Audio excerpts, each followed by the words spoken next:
माशाल्लाह जी चिश्ती साहब दी होर नुकरी है गब्बन घोड़ी। चिश्ती साहब की उम्र है घोड़ी दी? उम्र तकरीबन 5-6 साल जी। 5-6 साल है। हाँ जी है घट आ, लेकिन वो 4 मैं नहीं दसी, मैं 5 साल कर लो, 5.5 कर लो। ब्लड लाइन की है चिश्ती साहब दी? जग सिंगार दी। जग सिंगार दी बच्ची है। गब्बन है? गब्बन है अल्हम्दुलिल्लाह। कितने महीने दी? तकरीबन 7वां महीना जी। केड़े घोड़े तो? ਉਹ ਰਾਵੀ ਤੇ ਹੈ ਜੀ ਨੁਕਰਾ ਜੀ ਦੀ, ਉਹ ਵੱਡੀ ਮੁਸ਼ਕੀ ਗੱਬਣ। माशाल्लाह ये पहले को सूआ दिता है ना ਤੁਹਾਨੂੰ? ਪਹਿਲੇ 2 ਸੂਏ ਜੀ, ਵਿਛੇਰੀਆਂ ਹੀ ਨੇ ਦੋਏ। अच्छा अच्छा अच्छा अच्छा अच्छा माशाल्लाह बहुत खूबसूरत शौक है जी चिश्ती साहब का। अल्लाह ताला इन्हां दे नसीब करे जी। एक तो वध एक आइटम है जी इन्हां कोल।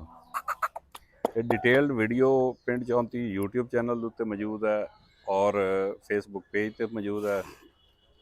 मोबाइल नंबर भी चिश्ती साहब दा उहदे विच मैंशन कीता है वीडियो दे विच।